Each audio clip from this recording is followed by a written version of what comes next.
আসসালামু আলাইকুম। দেখেন আমি সারাদিন কি করছি তাই একটু ভিডিও করছি আপনাদের সাথে। কি খাবার খাইছি, কি আরে দেখেন আমি, সবাই তো ফলের জেল দিয়ে খাবার খায়, জেল দিয়ে আমের জেল, ধরেন যে কোনো ফ্রুটের জেল দিয়ে রুটি খায়। আর আমি দেখেন কচু দিয়ে রুটি খাইতেছে জেলের মতন। মনে করেন এটাই আমাদের জেল, কচুর জেল। আসলে ফলের জেল তো আর কিনতে পারবো না, আমি তো কোটিপতি খালাম্মা আফা যাই বলেন।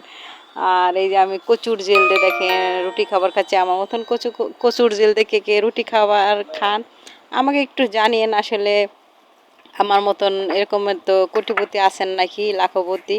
তাই দেখেন আমি টাটকা টাটকা শাক উঠে আনছি আমার ক্ষেতের থেকে। আসলে আমার সবজি খেতে অনেক ঘাস হয়ে গেছে, এই যে শাক সব ঢাকে গেছে, তাও মাশাল্লাহ দিলে নিজের খাবার চলে যা আছে টুকটাক। তাই একটু আপনাদের সাথে শেয়ার করলাম। আসলে আমার এখন কি বলবো আপনাদের সাথে, অতটা ভিডিও আমার কেমন যেন ভালোই লাগে না, আগের থেকে তো ভালো লাগেই না। তারপরে আমার আব্বা চলে যাওয়াতে আরও ভালো লাগে না। তারপরে দেখেন ডাটাও আনছি, 2টা ডাটা আনছি, এনে ডাটা কী করবো তা জানি না। আর পুঁই শাক দিয়ে ডাল দিতে যে রান্না, কাটার আগেই বলছি পুঁই শাক দিয়ে ডাল দিয়ে রান্না করব। আর এই যে পুঁই শাক দিয়ে ডাল দিয়ে রান্না করতেছি, এই যে আমরা এমনি পুঁই শাক দিয়ে ডাল দিয়ে খাই। আসলে আমরা তো খাই, আমার 2 ছেলের খুবই পছন্দ পুঁই শাক ডাল হইলে।